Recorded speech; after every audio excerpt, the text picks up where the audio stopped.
Sí. Bueno, buenas tardes a todos ustedes. Bienvenidos acá a los conversatorios del Colegio Nacional de Buenos Aires, perteneciente al Instituto de Investigación en Humanidades, Gerardo Pagés. Saben ustedes que es en este marco de la UBA el único instituto nacional que funciona dentro de un colegio preuniversitario. El Colegio Nacional de Buenos Aires. Desde aquí estamos transmitiendo en esta situación, por supuesto que no podemos obviar, que es la situación de esta semana de paros y reclamos salariales en la situación en que estamos todos, ¿no es cierto? El conjunto, digamos, de los docentes y no docentes universitarios del país.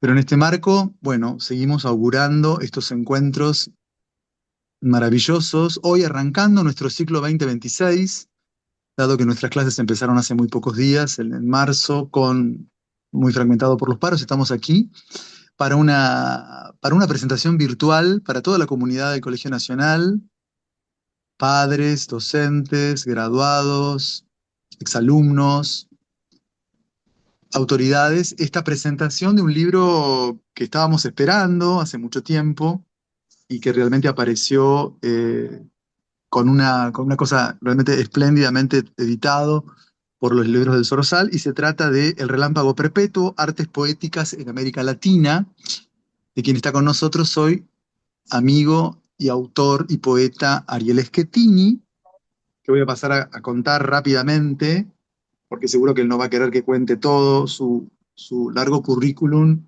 y la admiración que le tenemos, por supuesto. Ariel Schettini nació en Quilmes, es licenciado en Letras. Publicó los libros de poemas Estados Unidos, La Guerra Civil, La Media Sombra, editado por Eloísa Cartonera este último. Sus poemas fueron traducidos al inglés, al portugués y al francés. Y bueno, ha sido muy grande su trabajo como crítico cultural en distintos medios periodísticos de Argentina y también como gestor cultural, ¿no? Y es profesor de Teoría del Arte y Literatura Latinoamericana en la UNTREF y en la Universidad Nacional de las Artes, además de haber sido profesor, por supuesto, por años en la Universidad de Buenos Aires.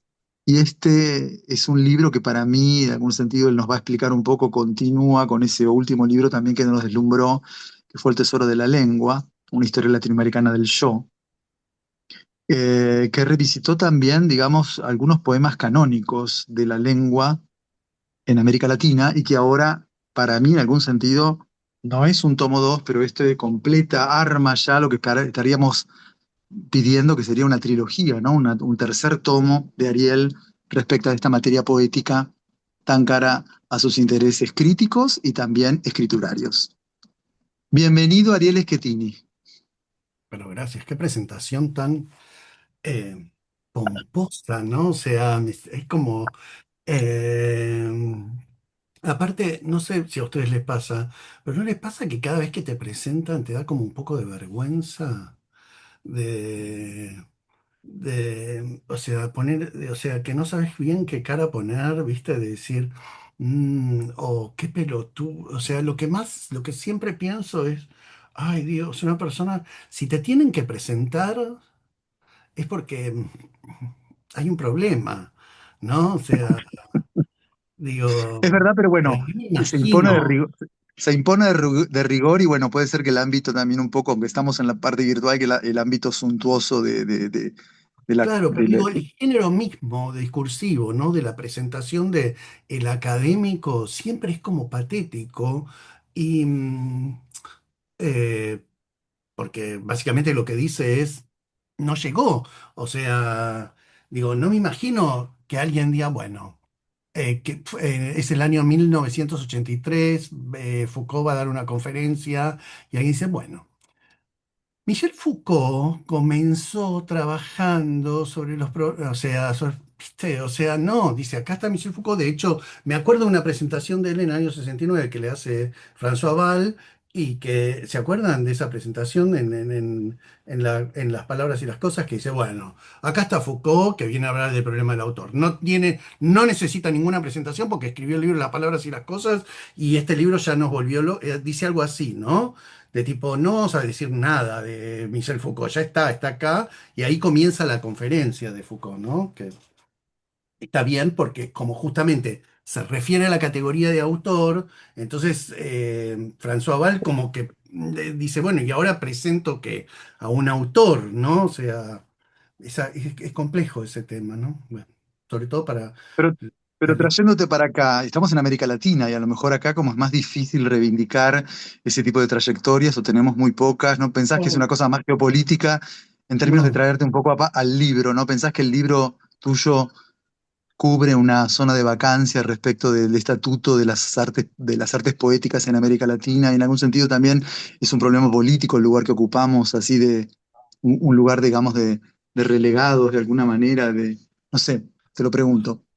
Bueno, mira, para mí dos cosas. Primero, em, es, creo que toda persona se tiene que sostener en su discurso, no en su presentación.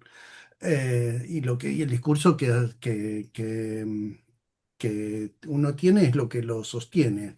Si no te sostenés por más presentación que te hagan, no vale la pena lo que digas. Dos, América Latina, lugar.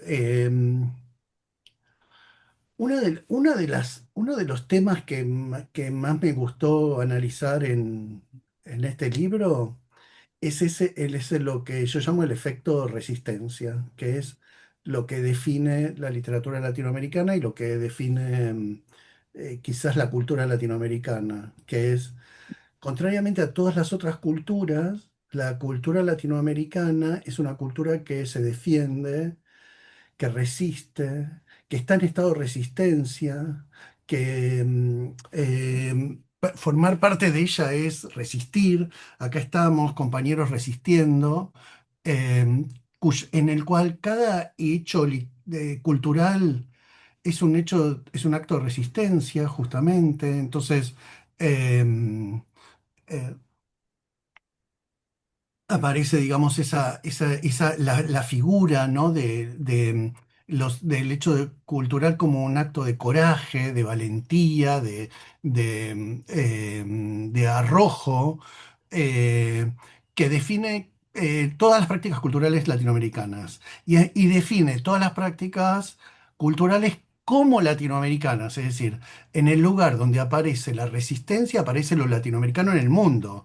Y todo lo que tenga que ver con estados de resistencia tiene la marca de lo latinoamericano. Mírenlo en el modo en el que se exporta la figura tan controversial de el Che Guevara, por ejemplo, eh, eh, o de esos personajes de exportación, ¿no? Que son siempre personajes que han estado en estado de resistencia, y eso es lo que son, y eso es lo que los hace latinoamericanos. Te pregunto por el Nuestras, libro, te pregunto nuestras por grandes novelas son novelas de resistencia.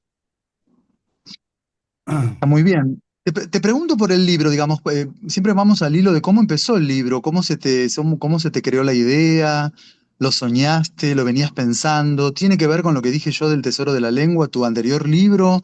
¿O ya hacen díptico con este? ¿O no es así? Te pregunto por el origen, la etiología de este libro, ¿de dónde sale? Em, el corpus de la poesía latinoamericana, pensada como tal, como poesía latinoamericana, es el Amazonas, en el sentido de que es un, es un corpus riquísimo de literatura muy poco explorado. Si vos vas a ver incluso las cumbres, ¿eh? O sea, si vos vas a ver la obra que se escribió sobre Neruda, es como, bueno, qué sé yo, claro, sí, hay una biografía. eh, Digo, ¿cuánto se trabajó el tema del latinoamericanismo en Neruda? Y bueno, hay como unos artículos académicos. Digo, y dije Neruda deliberadamente porque me parece que es como, digo, vos vas a una librería en Japón y hay un libro de Neruda, vas a una librería en Uppsala y hay un libro de Neruda, digamos, no hay una librería que se precie en el mundo que no tenga en la parte de poesía obra de Neruda, ¿no? Eso digo, es algo que sabemos. Y sin embargo, fíjate que es y bueno, dije Neruda porque no quiero decir un poeta un poquito más oscuro, ¿no? O sea, digo, hay y entonces viene Vallejo y dice, uy, está este poeta colombiano, Barba Jacob, em, eh, y digo, ay, perdón, Sí, me pasó algo, Te hice escucha- algo, perdón, te estamos hice, escuchando perfecto, ¿eh? Te estamos escuchando perdón, perfecto. hice algo con la máquina entonces, para los que nos dedicamos a ese tema, para los que estudiamos ese tema, todas las cuatro personas que estamos acá lo hacemos, conocemos más o menos ese tema, sabemos perfectamente que es un campo lindísimo para explorar y para recorrer sin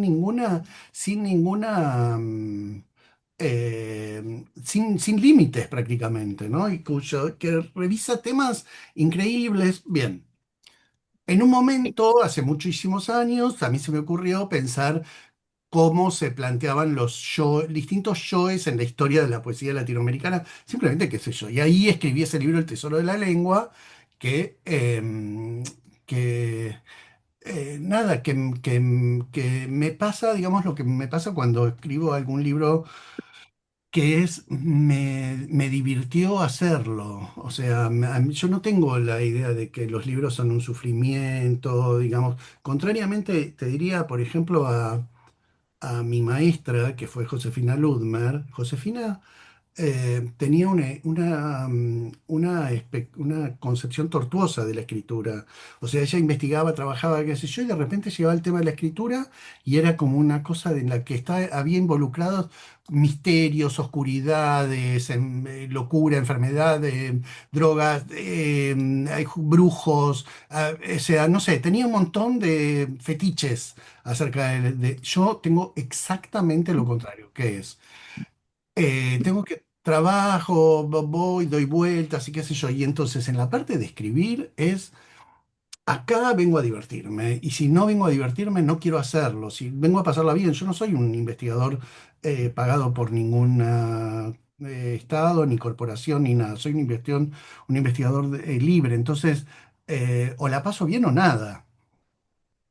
Y entonces hice ese libro, la pasé bien, y no solamente la pasé bien, sino que eh, tuve, ¿cómo decirlo? Hice amigos en el sentido tuve debates con personas que me decían cosas y que me daban cosas a pensar. Bueno, ese fue el espíritu de yoes en la literatura. En un momento en el que el yo era como una cosa rediscutible en la literatura. No tanto en la poesía, pero sí en la literatura en general. Bueno, entonces de repente empecé a trabajar sobre... eh, bueno, pasó esto, que es que empecé a trabajar sobre Neruda y sobre el poema número 20 de Neruda, que es un arte poética también, que no está en este libro justamente porque trabajé en el otro libro, entonces me parecía que era redundante. Y entonces ese fue como, quizás te diría, el capítulo que más, eh, la gente del que más me hablaba, ¿no? Puedo escribir los versos más tristes esta noche. Y entonces empecé a pensar en coleccionar poemas en donde el problema es el problema de la poesía.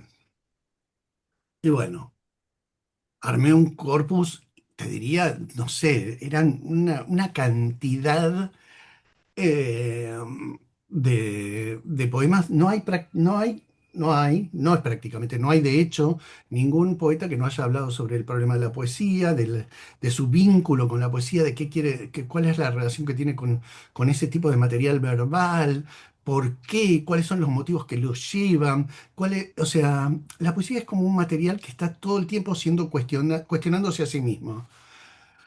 Bueno, hice ese trabajo que es tan interesante, que es el trabajo del filtro, diríamos, ¿te parece? Que es como que vas diciendo, bueno, a ver, tengo los poemas que hablan desde la perspectiva del manifiesto, es decir, de cómo, no de cómo la poesía se escribe, sino de cómo debe ser escrita. Tengo los poemas que hablan desde la perspectiva de de su construcción interna, desde cómo es la técnica de escribir poesía. Tengo los poesías que hablan desde la perspectiva de la disposición emocional. ¿Cuáles son las emociones que a mí me llevan a escribir poesía? Tengo los poemas que hablan de la relación entre el lenguaje y política. ¿Por qué la poesía está tan vinculada a los movimientos políticos, a las ideas de la política, etcétera? Bueno, o sea, iba armando como si te dijera, subantologías y las fui, en eso sí, debo reconocer que es una cosa muy, vos, Walter, creo que ya me lo dijiste, una cosa muy chinesca, en el sentido de muy tomada de mi maestra, Josefina. Lo destilé, digamos, fui destilando y destilando hasta que quedó este libro que me pareció que reunía, digamos, toda esa perspectiva caleidoscópica de la poesía hablando de sí misma, digamos, o sea, del lenguaje puesto en cuestión y de cómo el lenguaje llega a cristalizarse en poesía, ¿no? O sea, cómo aparece lo poético en lo verbal, digamos, en lo verbal en general. Y, y bueno, y entonces y ahí, digamos, después de ese destilado, te estoy contando, ¿está bien, Walter? ¿Es lo que querías que esté? Después de ese destilado, digamos, de subantologías, los poemas de la poesía política, los poemas de la poesía de las emociones, los poemas de la poesía técnica, los poemas de la poesía manifiéstica, en el sentido de los poemas de la poesía que obliga a las personas a que la poesía debe ser escrita de este modo, eh, entonces tenía que llegar, digamos, a uno, digamos, también porque a mí me gusta esa, ese tipo de análisis microscópico, digamos, una vez que uno tiene como un gran panorama, ir como al detalle mínimo que pueda construirse en el interior del vínculo entre las palabras, ¿no? Que también es parte justamente de la cuestión de la poesía. Y entonces, bueno, eso. Digamos, ese fue como el planteo. ¿Se entendió algo de lo que Sí, dije? sí. Yo coincido y te dije que el texto a mí me parece que dialoga mucho con el libro de Ludmer sobre aquí América Latina, sobre desde dónde hablamos, de dónde escribimos poesía, para qué esa poesía. Ahora, yendo a los poemas, que siempre fue el momento, es el momento del menú, ¿no? Es como abrir el menú a ver qué voy a comer, Eso, ¿no? Perdóname, pero es un poco, exacto, es a mí me agarra una cosa exactamente como eso. de glotonería. Exactamente esa es la descripción. Y bueno, y la verdad que bueno, hay dos poemas que bueno, son un poco como que era, y a la vez yo digo que son obvios, pero a la vez, ¿cómo hay que hablar de estos poemas de cuál se ha hablado muchísimo? Estoy pensando en el de Huidobro, por supuesto, en el de Rubén Darío, la arte poética de Huidobro y el Yo persigo una forma de Darío, que son textos, digamos, de alguna manera inagotados en la crítica, y otros textos que a mí me sorprendieron muchísimo y algunos que los pienso casi como extra radial, de, digamos, en el horizonte de estas artes poéticas que ahora vos me estás describiendo mejor. Pero digamos, te planteo eso, cuál es el problema, y además pienso que el escrito también tiene algo muy performativo tuyo, vos sos muy performer al escribir, y además, no sé, siento que también que estoy leyendo a un profesor que me gusta mucho, y a mí me gusta, no sé, soy medio nerd y soy chico de letras, entonces me gusta que me digan, bueno, tiene tantas estrofas, aunque yo las puedo contar, que me lo digan, ¿no? Y vos contás las estrofas y decís cómo hay problemas ahí específicos de recursos, creo que hay mucho de clase también, muy performativo el libro, y es muy de clase de clase en el sentido de que parece que también estás enseñando, en enseñar en el sentido de mostrar algo, ¿no? Véanlo acá, que eso me parece que se está perdiendo del arte de enseñar. Bueno, mostrame, que en la literatura es más complejo que en otras artes, me parece a mí. Bueno, mostrame a ver dónde está esto que decís, ¿no? Y yo creo que el libro es maravilloso también en ese sentido. Pero bueno, pensé, como problema que te planteo, ¿cómo hablar de Huidobro y de Yo persigo una forma de Darío de nuevo? ¿Y cuál de todos los poemas que elegiste, que son otros, a lo mejor puedes citar algunos para los que les interesa el libro, cuál te despertó la zona como más, no sé, como una suerte de, como de poema? satelital o que no sé si está tan ahí en ese acuerdo, ¿no? Porque bueno, yo tengo mis preferidos, ¿no? El de Asunción Silva me deslumbró, el de Zurita me deslumbró, el de Octavio Paz me deslumbró también, pero había otros que pensaba que, bueno, qué interesante ponerlos acá. Y los pones en un concierto de poemas donde ahí también en la amalgama se arma una reverberancia entre unos y otros, que eso también es un logro del libro. Te lo pregunto. Bueno, a ver, cuando me decís lo de Huidobro y lo de Darío, eh, también pasa otra cosa. Se usa, ahora están, ahora, cuando digo ahora, digo en los últimos, no sé, 50 años de estudios literarios, es decir, ahora, pero ahora también, digamos, se usa mucho la idea de la investigación del descubrimiento, del momento oscuro de la poesía, de lo que no fue leído, de ir a buscar en lo no, justamente lo no leído, ¿no? Y a mí, en cambio, siempre me interesa lo otro, me gusta lo popular y me gusta ver cómo esos poemas dialogan en ese momento con la cultura y en general dialogan de un modo vasto, o sea, dialogan con un cuerpo amplio de la cultura. Te voy a contar una anécdota. En un momento yo estaba trabajando sobre el poema, que creo que es el poema inicial, el de Juan de Dios Pesa. Y Juan de Dios Pesa es un poeta que fue profundamente popular en América Latina, no en México solamente. Y, pero, por ejemplo, no consta en la antología de poesía mexicana de Octavio Paz. Y que es una antología importante, ¿no? Para los que somos lectores de poesía latinoamericana. Y entonces, yo me encuentro con la que había sido la directora del Fondo de Cultura Económica, con Margot Glantz, y le digo, ¿sabes qué? Estoy trabajando sobre Juan de Dios Pesa, cuya bibliografía es bastante menor, por muchos motivos. Uno de ellos es que Juan de Dios Pesa, más allá del hecho de haber sido escritor, había sido en la época, en el momento de la Revolución Mexicana, eh, monárquico. Entonces lo echaron de la universidad, en fin, problemas clásicos latinoamericanos. Y entonces Margot Glantz me dice, ¿vos sabés que el momento en que yo descubrí a Juan de Dios Pesa, y sobre todo a ese poema, Reír llorando, que es uno de los más grandes poemas de la literatura latinoamericana, por los momentos en los que Berta Singerman iba a México a hacer declamaciones y recitados de poesías y entre ellos el poema de Juan de Dios Pesa.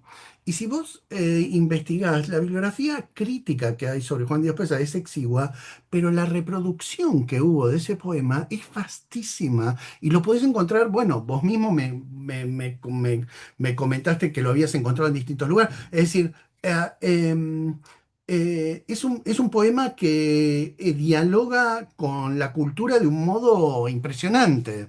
Bueno, a mí me gusta ver eso, que es cuáles son los rasgos que tiene un poema como para tener ese nivel de popularidad y ese nivel de penetración en la conciencia eh, popular, ¿no? Eso en cuanto a Juan de Dios Pesa, en cuanto a los... Sí, adelante, ¿ibas a decir algo? No, esto, que la generación de mi abuelo la sabía de memoria. Exacto, sí. Mi abuela también lo sabía de memoria, sobre todo, por supuesto, Sí, eh, la primera estrofa. Y después esa es el momento irónico terrible en el de ir a ver a Garrick, que le dice, yo soy Garrick, sí, cambiadme la receta, ¿no? Ese momento, eh, Es ese teatral. clima de la poesía, ¿no? Sí, Tremendo. sí. El- de el- Berta. exacto, ¿no? Lo que tiene que haber sido dicho por una gran declamadora. Como sea.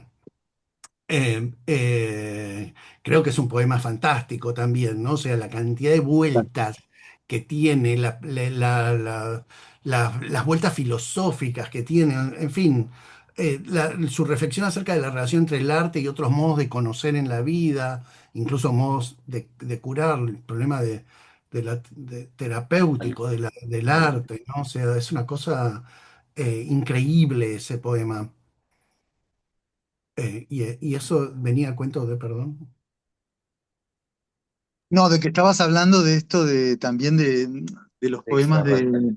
de Extra Radio, de Huidobro y de Darío. A mí, con lo que estás Ah, diciendo, bueno, eso, ¿no? A mí, no, solo decirte que a mí también el libro me provocó ir a buscar que muchos de estos poemas, como vos me decís, tienen una versión performática. No sé por qué el de versos sencillos de Martí me fui a la versión de Nacha Guevara, que ahora está siendo reivindicada, ¿viste? Vuelve a cantar las canciones con Favero, donde ella cantó algunas cosas de canciones de protesta, ¿te acordás del repertorio francés? Pero también incorporó elementos de poesía latinoamericana. Y parece que hay mucha gente, y mucha bueno, gente joven, descubre a través de Nacha Guevara los versos sencillos de Martí que vos citás y trabajás acá.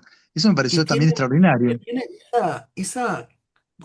tienen son ese momento tan inaugural de lo latinoamericano, los versos sencillos, ¿no? Es decir, es el primer poeta que se plantea como un poeta de nuestra América. El libro sale un año después de que él haya escrito ese libro, Nuestra América, que es el libro donde se define por primera vez la idea de que hay una América que es otra, digamos, que es la nuestra, que es Latinoamérica, y, y en ese mismo, un año después, los versos sencillos, como quien dice, y estos poemas que son como la base para pensar lo latinoamericano, esta relación entre la naturaleza y la violencia, por ejemplo, que es una cosa que aparece por primera vez en los versos sencillos, perdón, que como dice Gabriela Mistral, de sencillos no tienen nada. Hay un prólogo muy hermoso de presentación de Gabriela Mistral de los versos sencillos y dice eso, de sencillo no tienen nada. Pero digo, los versos sencillos aparecen justamente como el fundamento de lo que va a ser toda la poesía latinoamericana, que es naturaleza y guerra, ¿no? O sea, yo soy el hombre de donde viene la palma, yo soy, ¿no? Pero antes de morir quiero, porque el tipo sabe que va a morir.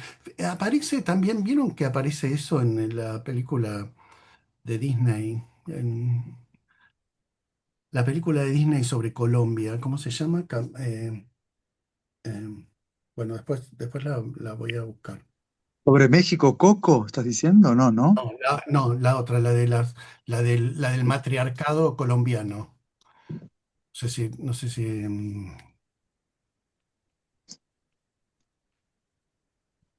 Perdón mi cultura Disney. Encanto, Ah, Encanto. Encanto, sí, sí, sí, sí, claro. Bueno, en Encanto, Tremendo. que cuenta, digamos, esta idea una idea también muy latinoamericana, la idea del matriarcado, es decir, las mujeres que organizan la vida, y tiene la canción más importante se llama No se habla de Bruno.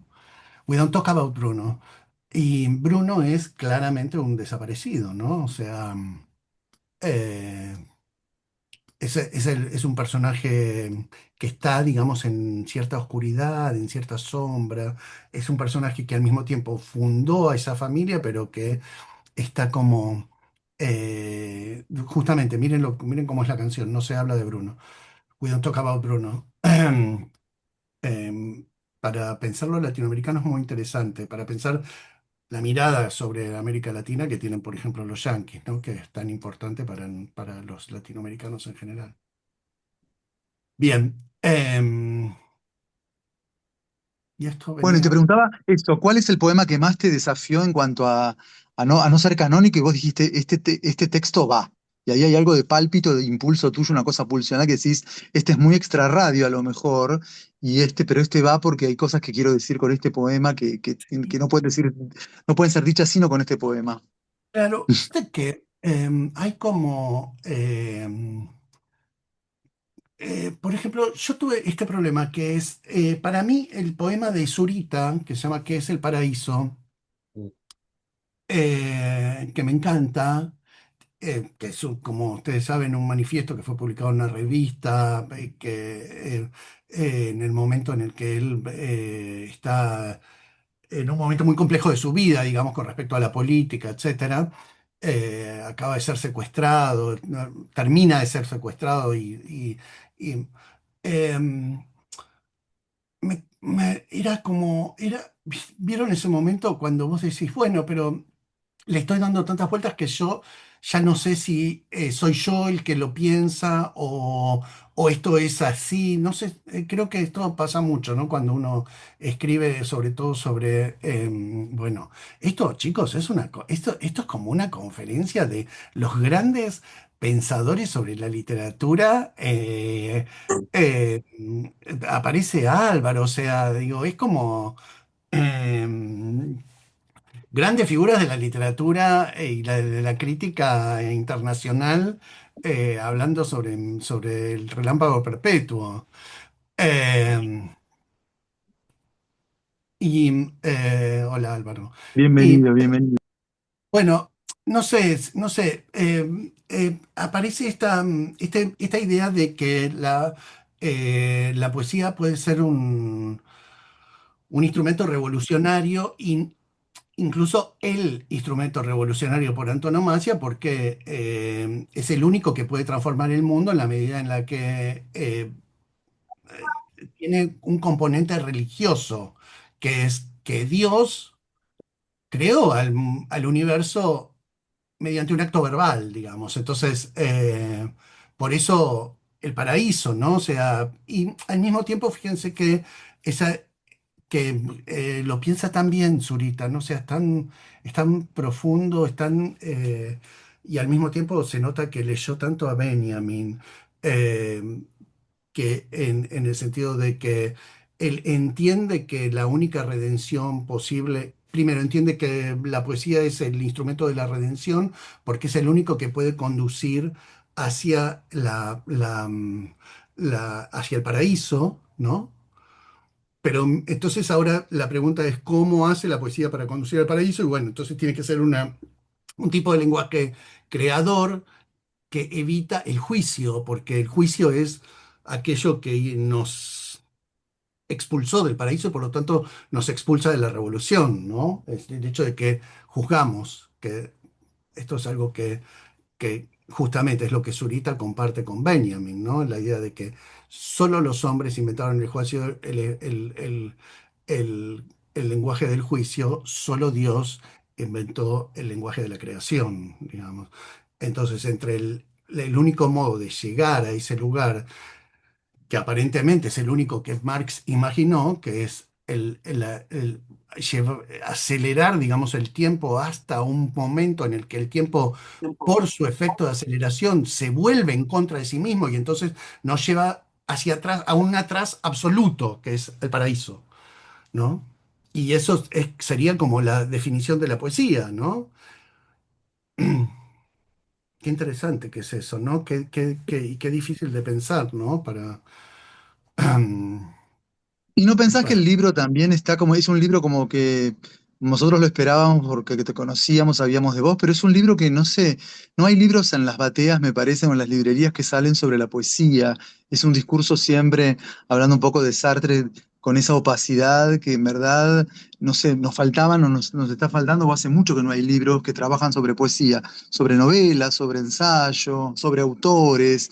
Hay todos los días, pero este tipo de libros no. ¿A qué responde eso? ¿Qué pensás por qué pensás que no? O a lo mejor no pensás como yo. Pero yo creo que no hay un libro así, no hay libro que me puedo comprar todos los días o conseguir todos los días para leer sobre análisis poético y que también está en un umbral muy interesante, que es un umbral académico, pero también puede estar también pensado para, digamos, para un público, para un gran público. No sé si pensás eso o no, pero a mí me interesó y creo que no, no es tan común. qué difícil. Quizás todos podríamos decir nuestra opinión sobre eso. Yo creo que no sé, si lo pienso mucho, creo que porque en general la literatura perdió espacio en relación con el discurso de lo político. Digo, la mayoría de los textos literarios son textos de algún tipo de compromiso político, y, y piensan más en el tipo de persuasión política que en una reflexión estética, digamos. Pero no sé, no sé si es verdad lo que estoy diciendo. Me parece que es así, pero no estoy tan seguro de que sea así. Eh, eh, Pienso, por ejemplo, en las plataformas, en las narraciones de las plataformas, que todas, sin dudas, son reflexiones políticas, ¿no? O sea, todo lo que se produce en términos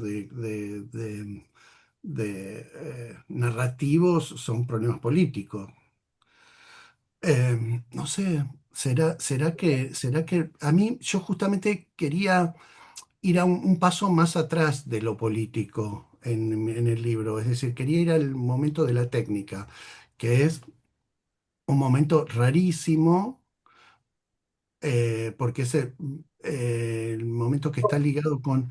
Yo lo que quería era ver es lo político, con qué instrumentos, con qué formas aparece en todo caso, si va a aparecer, cuáles son los materiales que hacen que lo político pueda aparecer en la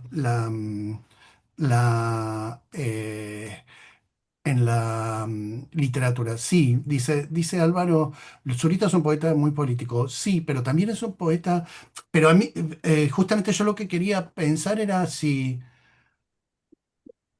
cuáles son los modos en los que él piensa la poesía para llegar a lo político, ¿entendés? O sea, que me parece que es un lugar que yo domino, no que sea más legítimo o menos legítimo. Sería muy fácil para mí decir, bueno, porque Zurita es un poeta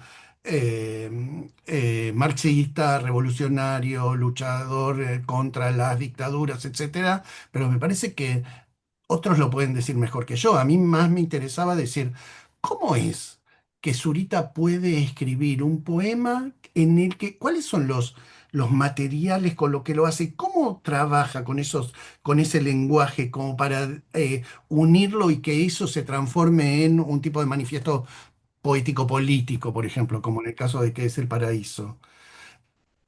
Sobre eso yo puedo hablar, digo, sobre cuál es el impulso que lo hace a él ser un pensador comprometido. No puedo decir mucho. Digo, puedo decir, sí, ok.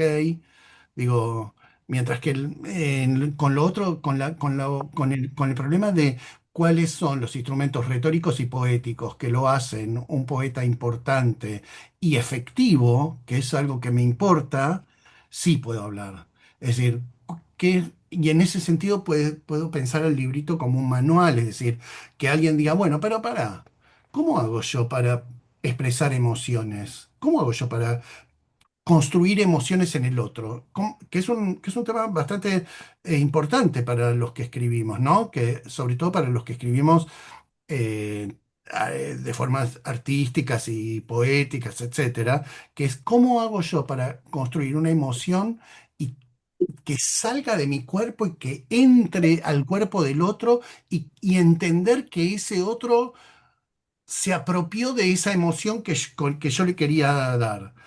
Bueno, ¿viste? O sea, yo me podía meter en eso, mientras que en otras cosas que por ahí son mucho más evidentes, no me sale, ¿no? Perdón, sé que alguien dijo algo, pero no lo vi. Lo personal es político, sí, claro. Sí, bueno, Ariel, estamos, pues es que dura una hora este conversatorio. Yo me gustaría también a partir de los mensajes también de chat que ha dejado Álvaro, abrir el cauce A ver y, qué. y dado que tenemos tan buena y tan preclara audiencia, abrir para alguna pregunta que te hagan directamente eh, los colegas sobre el libro o sobre la poesía, sobre lo que quieran. Así que abrimos el juego. Si alguien quiere hablar. ¿Cuánto tiempo hablamos? Sí, qué bárbaro, ¿no? ¿Viste? Llevamos 40 y pico de minutos hablando. ¿Alguna Bueno, pregunta? Sí, yo quiero hacer una pregunta, pero no sé el micrófono dónde está, no lo encuentro. está, Te Ahí me escuchamos, ¿eh? escuchan, ¿no? Ahí Te me escuchamos escuchan, sí. perfecto, Bien, porque Álvaro. estoy acá en el Colegio Nacional de Buenos Aires, donde no saben dónde queda el Instituto de Humanidades, ¿no? Desconocen su existencia. Así que me vine al bar Ah, de frente.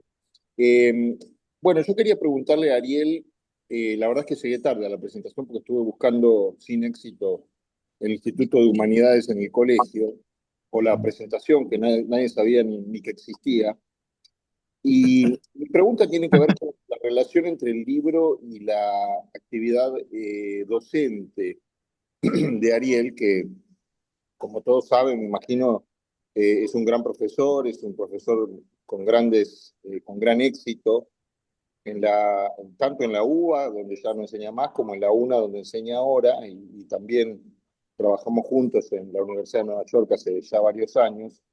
Entonces, mi pregunta tiene que ver con qué relación hay entre este libro y el trabajo docente que Ariel ha desarrollado durante muchísimos años y sigue desarrollando. Y bueno, es un profesor con muchos seguidores, con mucho éxito entre sus alumnos, ¿no? Entonces, si Bueno, podés contar un poco eso. Eh, todos podemos hablar de eso porque todos somos profesores. Entonces yo digo algo, pero me gustaría que todos hablemos de este tema. Em, Creo que lo que es muy difícil lo que dice Álvaro, porque entre el momento, nosotros más o menos, los que estamos acá hablando, salvo Caro, nos recibimos en en la misma época y lo que nosotros entendíamos como lo que nos daban nuestros profesores es completamente distinto a lo que los chicos esperan ahora de sus profesores y a lo que en general se supone que tiene que ser un profesor. Yo me acuerdo, por ejemplo, el otro día lo dije, conté que un día Beatriz Sarlo me dijo, bueno, porque yo soy atea y era una conversación de pocas personas, pero de todos modos ella está en su lugar de docente. Yo soy atea y estoy en contra de las religiones y estar en contra de las religiones es parte de lo universitario. Dijo, no sé, una cosa muy al pasar. Muchos años después, un poco antes de su muerte, no sé por qué estábamos hablando y me dice, no, yo nunca digo que soy atea, yo soy agnóstica, dice, porque en Estados Unidos no se puede decir que sos ateo porque qué sé yo, y entonces prefiero decir agnóstico, que es una palabra mucho menos comprometida. Ay, yo tomé nota porque yo decía, yo soy ateo. Claro, vieron esas cosas que te enseñan los profes y que las repetís como un em, loro. Eh, Ahora yo insisto en decir soy ateo, pero entiendo que lo que decía Beatriz es que cambió completamente y creo que nosotros los cuatro podríamos em, estar de acuerdo en que cambió completamente lo que los alumnos esperan de un profesor. Ahora incluso también cambió el tipo de profesores que somos, ¿no? Este libro está hecho de muchas discusiones con alumnos, más que discusiones, te diría de mucho usar el aula como una especie de espacio de prueba, de laboratorio, de, a ver, digo esto, a ver si, no a ver si, si pasa o no pasa, sino a ver si es verdaderamente posible este discurso, a ver si porque vieron que uno piensa muchas cosas acerca de las cosas que está leyendo, pero después en el momento crítico de expresar eso, es muy complicado y tiene al mismo tiempo su propia retórica, etcétera. Y entonces, sí, yo usé mucho de los materiales que uso en mis clases para armar este libro. Los últimos programas que yo di antes de este año estaban vinculados con reflexiones acerca de la escritura en el interior de la poesía en América Latina. O sea, eran en cierto sentido artes poéticas y eran todas formas de pensar la poesía desde la técnica, desde la historia, desde la revolución, desde lo político, desde lo emocional, desde lo sexual, en fin, siempre era qué dice la poesía de esto desde incluso por ejemplo, vos hablaste de Asunción Silva, incluso desde lo social en términos de la construcción del campo intelectual, vieron de la poesía, que también tiene sus propias reglas y sus propios modos de circulación. Los que somos poetas lo sabemos, pero Walter que canta tangos también lo sabe decir. ese público que tiene Walter, que son los que lo escuchan, es muy distinto cuando él canta tango que cuando él está dando clases sobre Verlaine. Y entonces, o sea, esa especie em, de circulación de la poesía también me interesaba para que, no sé, para que eventualmente también la vieran los alumnos, que también hacen circular sus propias obras entre ellos, ¿no? Como hacíamos nosotros cuando éramos jóvenes con nuestra poesía. Entonces, me parece que, ya que esto es en el ámbito del Colegio Nacional, por ahí todos podríamos decir, pero yo creo que los alumnos han cambiado mucho y nosotros hemos cambiado mucho también. Y creo que lo que nosotros sabíamos no es lo que o que aquello para lo que fuimos formados no es aquello para lo es- que estamos haciendo ahora. Ahora me preocupa esto, por ejemplo. ¿Cómo van a ser mis alumnos para sobrevivir?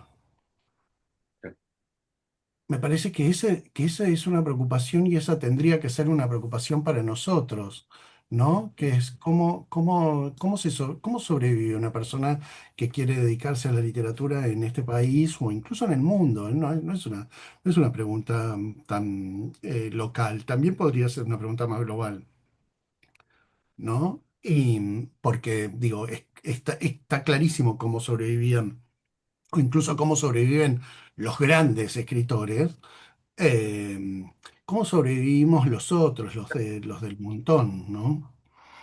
Eh, que me preocupa porque tengo tantos alumnos que entonces vos decís, pero todos estos alumnos, ¿cómo van a llevar adelante su profesión? No sé, es una preocupación, ¿no? Y trato de que las clases tengan que ver con darles instrumentos para pensar eso, ¿no? Como por ejemplo, retórica, que es una cosa que a mí no me habían enseñado, pero creo que el problema de la retórica actualmente es importante porque como todo el discurso, como todos son discursos escritos, dominar el lenguaje, dominar la relación entre lo que se quiere decir y lo que finalmente se dice, debe ser un problema importante. ¿Qué decís, Walter? Tremendo y no, me quedé muy pensando y muy choqueado porque es verdad, digo, lo que estás diciendo respecto de la condición de cómo van a hacer, cómo van a sobrevivir. Yo creo que nosotros, no sé, traducíamos, dábamos clases, dábamos una nota, escribíamos notas para página 12, no sé, dábamos clases particulares, no sé, clases de latín si hacía falta, no sé, hacíamos de moderadores de una charla, o sea, todos esos mundos que nos inventamos para sostener esto que vos decís, y que tenía que mucho más que excedía la condición docente. Y veo ahora los profesorados poblados, ¿no? A la vez que veo menguadas las facultades de lenguas y muy nutridas las facultades de escritura creativa, ¿no? Veo también un desbalance ahí, veo un fervor en la escritura, la gente que quiere aprender a escribir, como si hubiera una suerte de psicosis colectiva donde todo el mundo escribe, ¿no? O como ese chiste que dicen de Francia, que ya nadie trabaja en Francia, todos escriben. Veo eso, veo un fervor en las facultades de escritura creativa que no veo, por lo menos en las aulas de letras. Y esos desbalances me preocupan. O veo en los profesorados del conurbano que se han abierto que hay un fervor que está siendo vaciado de los lugares donde nosotros pensábamos que eran más centrales o donde había o algún otro tipo Mira, de cosa. Y a mí eso o sea, estoy pensando esto, ¿no? Y también lo que vos decís que es la palabra crucial. Van a tomar horas en el secundario, van a ser investigadores del CONICET, van a meterse en la academia, van a ponerse editoriales, o sea, los modos en que van a poder, la palabra que usaste fue sobrevivir, es una palabra, digamos, es crítico esto también respecto de esta situación. Y me parece que es la pregunta, porque nosotros creo que mal que mal lo hemos hecho, pero ¿cómo lo van a hacer ahora alguien que se les recibe y sale al campo? Eso sí que es una pregunta a lacerante mí me también. preocupa eso. Yo Sobre igual todo, voy a mostrar, manifestar algún cierto desacuerdo con esa visión así un poco apocalíptica, ¿no? Porque la verdad es que ser poeta siempre fue, o sea, nadie pensaba ganarse la vida con la poesía. Eso no sí. ocurrió en un momento de la historia de la humanidad y no creo que eso haya cambiado mucho. Es más, como decía Ariel, hay muchísima gente que escribe. Parecería que hay cada vez más gente que escribe y acaso menos gente que lee, y ese puede ser un problema, pero tampoco creo que sea cierto, porque se siguen publicando cada vez más libros. Es falso que la gente lea menos. Yo no comparto esa idea, se siguen publicando muchísimos libros, la literatura sigue teniendo una vitalidad importante. Pero además hay otros recursos que no existían en nuestra época, como por ejemplo esto que estamos haciendo ahora. Hay muchos escritores que ya tienen su página web o son, no sé, influencers en YouTube. Y mis alumnos, por Mm. ejemplo, que son de profesorado, y muchos escriben, o sea, tienen novelas publicadas, libros de poemas, ellos buscan otros canales que en nuestra época no existían, así como también permanecen los talleres literarios, digamos, los curros de los escritores, no han desaparecido, sino que se mantienen bastante vivos, y hay nuevas formas de llegar al público y de ganarse la vida, digamos, a través de las herramientas digitales, ¿no? Pero mi pregunta, Sí, por eso. Ariel, es, ¿qué es lo que vos aprendiste de tus alumnos? Ahí iba mi pregunta, porque lo que Ah, vos decías me parecía muy interesante porque a mí me pasa algo parecido. Yo uso las clases como un laboratorio, entonces cuando veo que un libro tiene impacto en los alumnos, digo, bueno, acá hay algo interesante porque por algo los tocó este libro. Y a veces no me pasa con un libro que a mí me parece genial y lo pongo en la clase y los alumnos le bajan el pulgar. Entonces yo siempre mido esa recepción, que es un público calificado, porque vos tenés un público que no existía en nuestra época, Ariel, no existía la carrera de escritura como la de la UNA. Los que querían aprender literatura iban a estudiar letras, que no es lo mismo, porque, bueno, la Facultad de bueno, Filosofía y Letras produjo grandes escritores, lo sabemos a eso, pero no, ahí uno no aprendía a escribir, uno aprendía a leer, que no es lo mismo. Y ahora existe otra cosa que yo creo que es muy buena también, ¿no? Que la creación de esa carrera que tiene un gran éxito y que le roba, en efecto, público a las carreras de letras, pero se la roba con mucha justicia, porque mucha de la gente fue a estudiar letras, en realidad quería estudiar escritura, no letras. O sea, lo que ofrece la UNA, que además es un fenómeno global, vos hablabas de la globalización, y eso es un fenómeno que ocurre en todo el planeta. En Francia, en Estados Unidos, en Australia, en todos lados, proliferan cursos y carreras de escritura, que bueno, hay que ver cuál es la efectividad de esos cursos, si uno puede aprender a ser escritor o recibirse de escritor, pero lo cierto es que ahí hay un núcleo de alumnos, y por eso era mi pregunta, que son gente que está trabajando en la escritura propiamente dicha, no son solo lectores. Sabemos que la relación entre lectura y escritura es completamente necesaria, pero yo, por ejemplo, bueno, nunca escribí demasiado ni ficción ni poesía. Lo mío era un trabajo argumentativo, analítico, teórico, si ustedes quieren. Y ahora existe esa otra posibilidad, que además vos la estás llevando adelante con mucho éxito, ¿cierto? Porque tus clases tenés muchísimos alumnos, ¿o me equivoco? sí. Entonces, ese es un fenómeno nuevo y que habla bien de los tiempos en los que vivimos, me parece a mí, ¿no? Y insisto, no es algo que ocurra solo en Argentina, es un fenómeno global, ¿no? A ver si Sí, puedes decir algo al pero respecto. quizás vuelvo sobre lo que dije, y sobre esto que decís vos, que me reinteresa también, que bueno, lo hablamos siempre, es que claro, ahora lo que pasa es que la mayoría de sí, los alumnos ahora quieren instrumentos y herramientas para escribir, porque, o sea, instrumentos de producción. Esto sería nuestro tema, ¿no? Ahora, esos instrumentos de producción, para la mayoría de mis alumnos, están pensados en términos de contenido, que es como una palabra muy interesante ahora para pensar, porque justamente lo que quieren es esto que vos decís, Álvaro, que es construir contenidos. Eh, Eso que es otra fuente de trabajo. Los creadores de sí, contenido es una gran... sin duda, totalmente. Lo que yo me pregunto es, y quizás lo que quise hacer en este libro es también ver, bueno, a ver, si yo lo pienso desde esa perspectiva de construcción y de producción verbal, ¿qué es lo que la poesía les puede aportar para decirles, bueno, a ver, mirá cómo hizo este para decir cómo son las emociones, mira cómo hizo este para decir cómo es el compromiso político, mira cómo hizo este para decir cómo es la violencia, por ejemplo, en el caso de Octavio Paz, ¿no? En- Eh, eh, sí. no, en tal caso la poesía repone lo que la política abandonó. Ah, bueno, claro, también. Eso podría ser Pensando un en la capítulo, retórica, Raúl. Ese podría pensando en ser un la, capítulo de mi libro que tendrías que escribir vos. pensando en la ¿No? Que retórica, es el quiero decir, momento en el que la poesía aparece como sustituto de sí, lo total. político, que es súper interesante. Perdón, y en función de lo que la pregunta que había hecho Ariel, que había hecho Walter, eh, a lo largo del tiempo, la poesía se presenta solita a mi alma. Se presenta y se expone a las lecturas y a cómo es asimilada y cooptada por las y los lectores. Eso por un lado. Y pensando en esta cuestión del ejemplo de cómo pensar anterior a la política, traigo un ejemplo que no es de lo latinoamericano y sí de lo español, que es Viento del Pueblo, de Miguel Hernández, donde Miguel Hernández hace toda una poesía que recita en las plazas de toros, que recita en las trincheras, y donde al mismo tiempo tiene toda la tradición española en sí misma. Claro.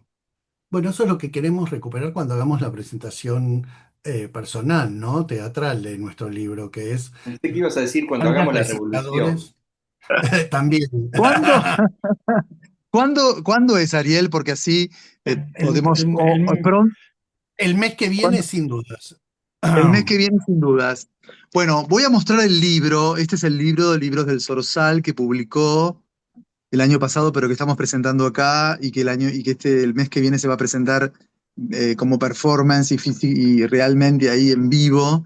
Así que esto me encanta, me parece que ha sido un diálogo extraordinario escucharte, hablar, exponer, aunque vos no querías, pero expusiste, y también con estos interlocutores de lujo también, con Álvaro y con Raúl, y yo moderando, nada más que en eso, y bueno, y esto que se va a ver después en el canal de YouTube, pero bueno, este es el libro que nos convocó esta tarde, El Relámpago Perpetuo, Artes Poéticas en América Latina, un libro muy recomendable, extraordinario de Ariel Schettini, que esta tarde nos regaló su versión también un poco sobre esto y sobre la poesía en un tema que va a dar mucho más que hablar. Así que bueno, perdón porque tenemos muy precisos tiempos en cuanto a esto Ah, para después subirlo a nuestro canal.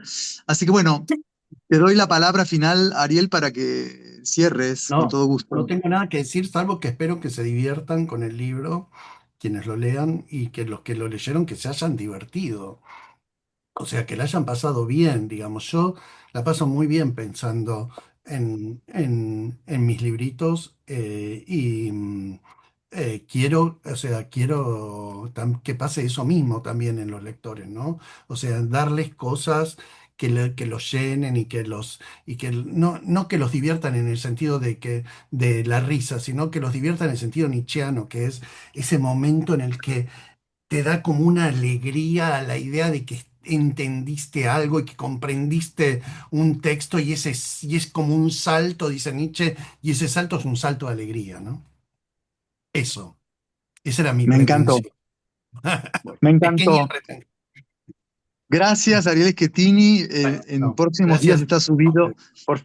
por favor, en próximos días está subido nuestro conversatorio a nuestro canal de YouTube. Así que bueno, muchas gracias y buenas Muchas tardes gracias. a todos. Bien, Muchas gracias. saludos Buenas a tardes a todos. Un todos. abrazo.